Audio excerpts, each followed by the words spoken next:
வணக்கம். மீடியா நண்பர்கள் அனைவருக்கும், விழாவுக்கு வந்திருந்த அனைவர்களுக்கும் வணக்கம். நம்ம ஃபேஸ் கரெக்டாக தெரியுது, அதில் லைட்டெல்லாம் கரெக்டாக இருக்கா? ஏன்னா இங்கே சட்டியில் இருந்தால் தான் அகப்பையில் வரும், நம்மளுக்கு சட்டியே கொஞ்சம் பிரச்சனையாக இருக்காது. யாக்கை ஒரு அழகான தமிழ் சொல். யாக்கை என்றால் உடல். இது மாதிரி இந்த தமிழ் சொல்லை கொண்டு போய் தமிழர்களின் பாமரங்களாக இருக்கக்கூடியவங்களுக்கு கொண்டு போய் சேர்க்குறதே பெரிய விஷயம். ஃபஸ்ட்டு இந்த படத்தோட டைரக்டர் குழந்தை வேலப்பன், நானும் ஒரு மினிமம் ஒரு 15 years 20 years நல்ல பழக்கம். என் தம்பி மாதிரி அவர். ஒரு போன வருஷம் பெஞ்ச மழை மாதிரி ஒரு 15 வருஷத்துக்கு முன்னாடி ஒரு பெரிய மழை பெஞ்சிச்சு. அந்த மழை பெய்யும் பொழுது அப்பையும் நம்ம அந்த தண்ணியை சேமிக்கணும் அப்படின்னு சொல்லி ஒரு அவேர்னஸ்க்காக ஒரு ஷார்ட் ஃபிலிம் பண்ணார் தம்பி குழந்தை வேலப்பன். அந்த ஃபங்க்ஷனும் பயங்கர மழையில் தான் நடந்துச்சு, ஏவிஎம்மில் தான் நடந்துச்சு. நான் சின்னதாக ட்ரௌசர் போட்டு ஒரு ஆஃபீஸில் உட்காந்துருந்தேன். அண்ணே வந்து வாங்கினேன் பேசுங்கண்ணே அப்படின்னாரு. சரி அப்படின்னு சொல்லிட்டு நானும் போய் 10th படித்த ஏசியில் படித்த சென்டென்ஸ் எல்லாம் போய் பேசிட்டு வந்தேன். Little drops of water make the mighty ocean அப்படின்லாம் பேசினேன். Little bit of sand make the mighty pleasant land அப்படிலாம் பேசினேன். எங்கென்ன படித்தீங்க இதெல்லாம் அப்படின்னாரு. எழுதி வச்சுருந்தேன் அப்படின்னு. ஒரு ஃபஸ்ட்டே ஒரு இன்ஸ்டியூட்லேருந்து வந்து ஃபஸ்ட்டு ஒரு அவேர்னஸ்க்காக ஒரு படமெல்லாம் எடுத்து நான் கூட சொன்னேன், இயக்குனர் பாலாட்ட நீ சேர்றீங்களா, சேர்ந்து ஒரு படம் வேலை பாருங்கள் அப்படின்னு. போதும்ண்ணே, எனக்கு கொஞ்சம் சினிமா தெரியும்ண்ணே, அதை வச்சு நம்ம பண்ணிடலாம்ண்ணே அப்படின்னாரு. சரி அப்படின்னு சொல்லிவிட்டு ஒரு நாள் என்ன செஞ்சேன், ஒரு ஸ்டில் காமிச்சார். அதுக்கப்புறம் ஒரு கொஞ்ச நாள் கழிச்சு பார்த்தா ஒரு பையன் போஸ்ட்டில் இருந்தார், கீழே ஆண்மை தவறேல் அப்படின்னு எழுதி இருந்துச்சு. இவர் என் கூட பேசும்போதெல்லாம் இவருக்கு இவ்வளவு தமிழ் ஆர்வம் இருக்குமான்னு தெரியாது. நானும் இவரெல்லாம் டீ கடை பெஞ்சி சங்கம் அப்படின்னு ஒன்று இருக்குது.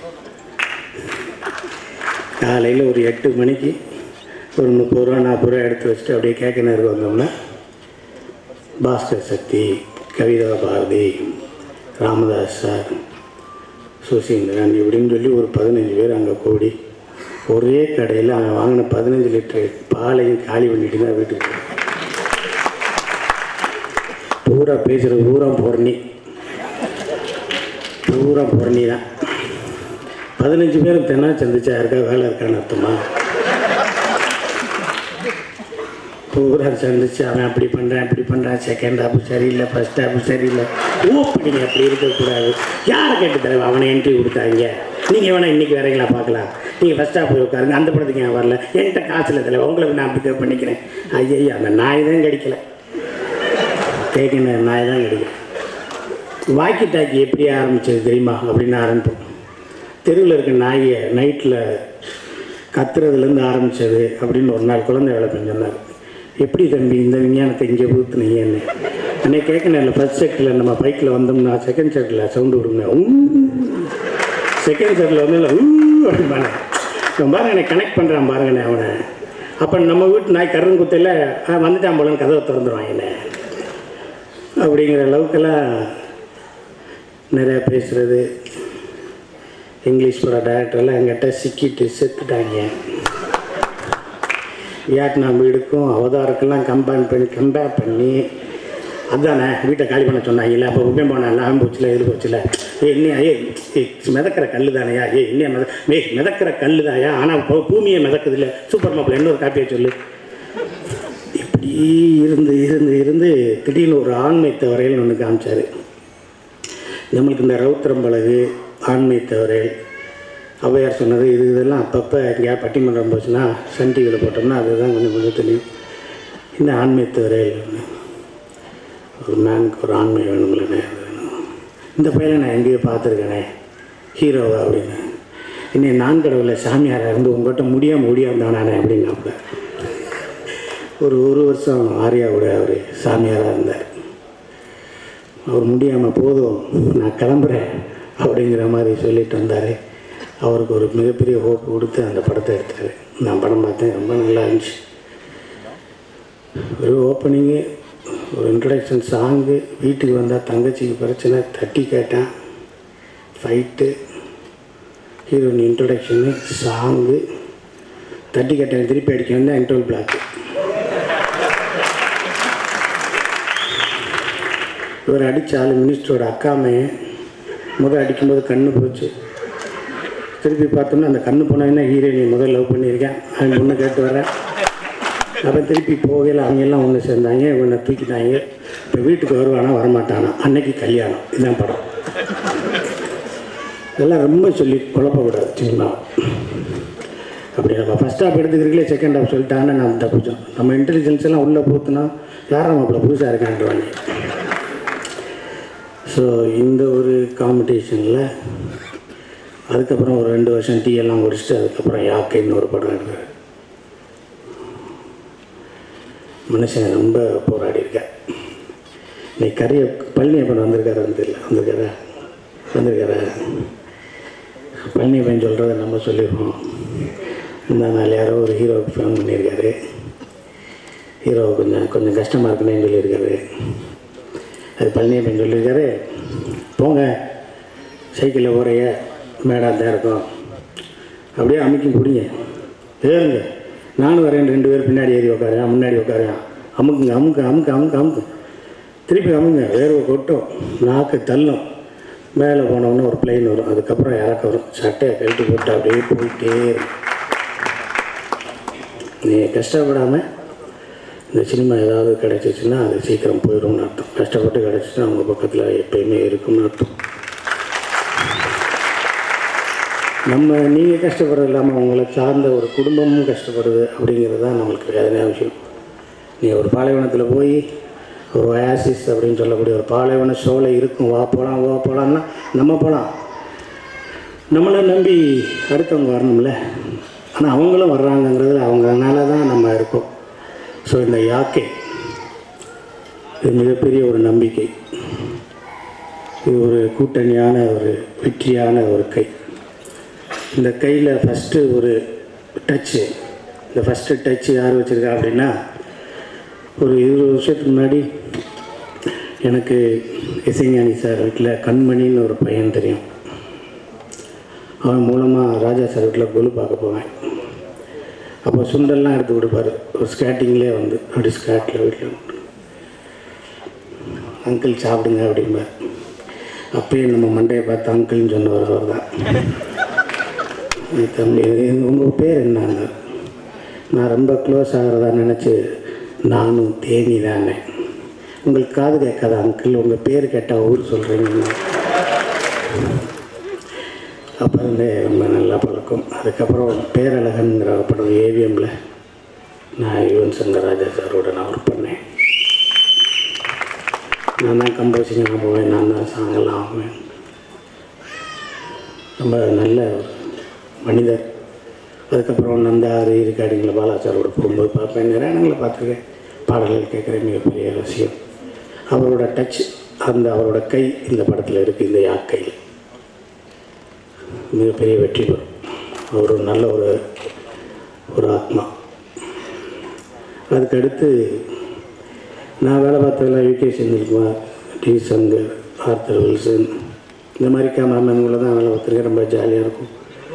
ஆனால் பட் இந்த யாக்கையில் வந்து எந்த விதமான அரட்டைக்கோ ஒரு போங்குக்கோ எந்த விதமான விஷயமே கிடையாது. பொம்மார் கேமராமேன் ஒரு வாட்டி ஏதோ பேசிகிட்டே இருப்பார், ஏதோ பரபரப்பாக இருப்பார். ஸோ நமக்கு இந்த படத்தில் கேர்லெஸ்ஸாக இருந்தக்கூடாது அப்படிங்கிற ஒரு எண்ணம் எனக்கு இருந்துச்சு. அப்படியான ஒரு டீம் செட் பண்ணியிருந்தார் குழந்தை வேலப்பன். போன வருஷம் இந்த மாதிரி மிகப்பெரிய மலையிலே ஒரு பின்னி மில் மாதிரி அங்கே ஒரு ஆவடிக்கு பக்கத்தில் ஒரு மில்லில் ஷூட் பண்ணாங்க. அங்கெல்லாம் போனால் சிறுநீரக தொற்று, நுரையீரல் தொற்றுலாம் இல்லை, உலகத்தில் இருக்க எல்லா தொற்றும் வந்துடும். பூரா தொற்று வரும். கண் தொற்று வரும், கால் தொற்று வரும், கால் தொற்று வரும். அது இருட்டுக்குள்ளே எடுப்பாங்க. அதில் ஆரம்பிக்கிறதே 11 மணி, முடிக்கிறது வீட்டில் வந்து வாசல் வச்சுக்குள்ளே மூட்டு படுத்துக்கிற வேண்டியதான். அப்படி மூக்கெல்லாம் சேர்ந்தோம்னா கருப்பாக வரும், எச்சிக்கு போனால் கருப்பாக வரும். அதில் ஒரு 7 நாள். அதுக்கப்புறம் போய் பார்த்தா அங்கங்கே யாரோ படுத்துருக்க மாதிரி இருக்கும். சரி ஏதோ டம்மி செஞ்சு வச்சுருக்காங்க போல் தட்டுன்னு ஒரு ஆளை படுக்க வச்சுருப்பாங்க. அன்னைக்கு நேற்று சாயந்தரம் படுத்தோம்னே இன்னும் எழுப்பவே இல்லைன்னு அவங்க. இல்லை அவங்களாம் சாப்பிட்டு இருக்காங்களே, எங்களுக்கு ஸ்டாலை தானே கொடுக்குறாங்க, அசையக்கூடாதுருக்காங்கன்னு. அப்புறம் பிரகாஷ்ராஜ் நேராக கொண்டு போய் வேலை பங்காதில் உன்னை குடும்ப சட்டத்தில் அரெஸ்ட் பண்ண போகிறப்பாரு அப்படின்னாரு. ரொம்ப நாளைக்கு அப்புறம் ஒரு படம் பண்ணுறேன் சார், நானே நிறையா படத்தை தப்பு சொல்லி வந்திருக்கேன். ஃபஸ்ட் ஹாஃபில் இப்படி படுத்திருந்தேன், செகண்ட் ஹாஃபில் இப்படி படுத்திருக்கேன்னு சொன்னேன். ரொம்ப கோபமாக இருந்துச்சு சார். அதுதான் சார் கூட காசு தரேன் படுக்க வச்சுருக்கேன் சார். ஸோ இது அவரோட உழைப்பு, ரொம்ப அருமையான உழைப்பு. அவருக்கு கிடைச்ச ஒரு ஹீரோ கிருஷ்ணா. அலிபாபாவில் தான் எல்லாம் நிறையா படங்கள்லாம் பார்க்குறோம். பெரிய இயக்குனரோட தம்பி, பெரிய ப்ரொடியூசரோட பையன், அப்படி எந்த விஷயமும் இருக்காது. ரொம்ப அழகான மனிதர், ரொம்ப அற்புதமான மனிதர். இப்போ யாராவது 5-10 இருந்தால் அக்கௌண்ட்டில் போட்டு விட்டு கால் சீட்டை வாங்கிக்கங்க, இல்லாட்டி அப்புறமேல அவர் கேட்குற காசெல்லாம் நம்ம கொடுக்க முடியாது. கொடுக்கையில் சிங்கப்படி நடிப்பார்னு கொடுங்க. அதனால் இந்த படம் மிகப்பெரிய வெற்றி பெற வேண்டும். இந்த முத்துக்குமரன் அவருக்கு சினிமா மேக்ஸிமம் தெரியாமல் இருந்ததுனால தான் இப்படி ஒரு அழகான படம் நடந்திருக்கு. சினிமா தெரிஞ்சிருந்தால் சீட் பண்ணி எடுத்துக்கலாம் குழந்தைன்னு இருப்பார். டேஃபெக்டை மாற்றலாம், லவ் சொல்கிற சீன் தானேன்னு இருப்பார். கிளைமேக்ஸ் அவ்வளோ பெருசெல்லாம் வேண்டாம், ஒயிடு போடாதீங்க, கம்மியாக வைங்க அப்படின்னு சொல்லியிருப்பார். அதனால் தெரியாது, எடுங்க நல்லா வந்தால் சரி, எடுங்கன்னு அவர் வந்து ஓரமாக உட்காந்து நம்ம சாப்பிட்டதுக்கப்புறம் அப்புறம் அவர் சாப்பிட்டு கோச்சிக்கிட்டு போயிட போகிறோம். அவனுக்கு 2 கேரியரை தூக்கி விடுங்க, நிறையா சாப்பிடுவான் போல இருக்கு அப்படியெல்லாம் சொல்லி ஒரு அழகான ஒரு படத்தை இந்த படத்துக்கு கொடுத்துருக்காங்க. ஸோ முத்துக்குமரன், உங்களுக்கு வந்து ஒரு நல்ல ஒரு ஃபியூச்சர். ஒரு படத்தை போட்டோம், காசெல்லாம் அள்ளணும் அப்படிங்கிறதெல்லாம் சினிமாவில் இன்றைக்கி இருக்கிறத விட, அந்த காசை போட்டோம், ஆஃபீஸை மெயின்டைன் பண்ணோம், படம் ரிலீஸ் ஆச்சு அப்படின்னாலே பெரிய சக்ஸஸ் தான்.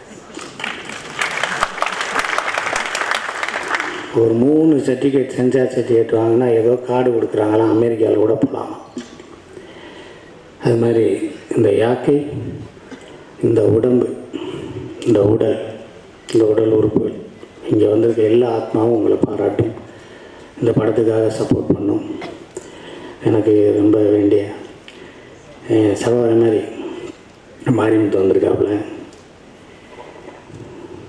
இயக்குனர் மாரிமுத்து வந்திருக்காரு, என் சகோதரன் சரவணன் எல்லாம் வந்திருக்காங்க. இந்த படத்தை பற்றி பெருசாக பேசுவாங்க, இந்த படம் பேசப்படும். நான் அன்றைக்கி ஏவிஎம்மில் அவங்க குறும்படத்துக்கு சொன்னதாக வேலை, இதை விட உங்களுக்கு பெரிய பிளாட்ஃபார்ம் கிடைக்கும்னு அன்றைக்கி ஏவிஎம்மில் சொன்னேன். என்னை சத்தியம் தெரிவிக்கிறேன், நாளைக்கு இதே பாம்பேயில் பேசணும். அதுக்கப்புறம் நீங்கள் வேர்ல்டு ஃபிலிம் ஃபெஸ்டிவல் போகணும், நிறையா போகணும், சம்பாதிக்கணும், உங்களை சுற்றி இருக்கவங்களாம் பார்த்துக்கணும், நீங்களாக இருக்கணும், தினமும் டீ குடிக்க வரணும். நன்றி, வணக்கம், பாய்.